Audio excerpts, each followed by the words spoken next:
what is effective and what's not in sanitation and sterilisation and everything. So what are the main forms of someone keeping an area hygienic to start with? So we need to understand that the process is important to follow, but the difference is between most of the time, actually, we're seeing people think that disinfection is the most official way to remove all of these bacteria, viruses from the businesses, from the beauty sector, from the treatment. But fortunately, there's a sort of bacteria who cannot be removed through the standard process of disinfection. And because they can obviously, when we do the disinfection, they can, during the process of disinfection, which you may do in the ultrasonic cleaner, some of the type of the bacteria, they can build I would call like shed.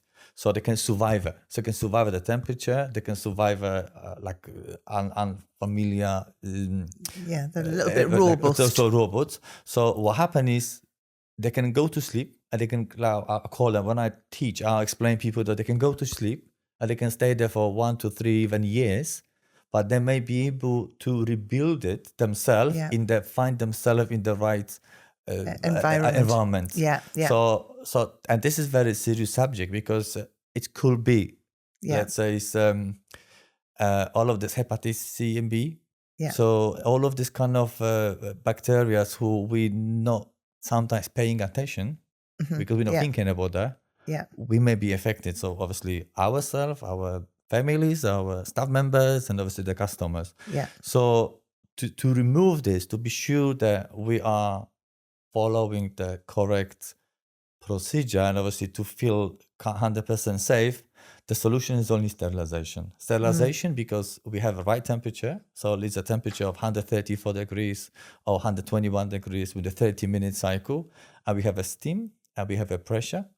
And the hot temperature. And this is where I obviously tell there's only once when we can kill something 100%. And that's what happened in all of the steam sterilization autoclaves. So back to the liquid. Liquid, basically, you have the liquid sprays, which you can spray a surface.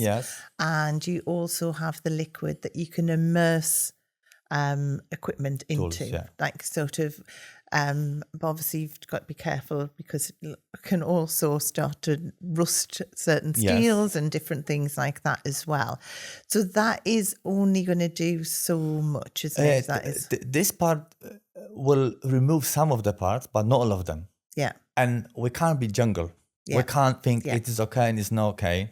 The background where we're coming from, obviously, which is Eastern Europe, as you know, so obviously we can cut it. But obviously, what happened is we are very high on the standards. Obviously, the standards are there because to make sure we protect everyone and that there's 100% safetiness. So the other ones that really are sort of see out there are then you've also got the UV light sterilizers as well. And they again are only like a sanitizer.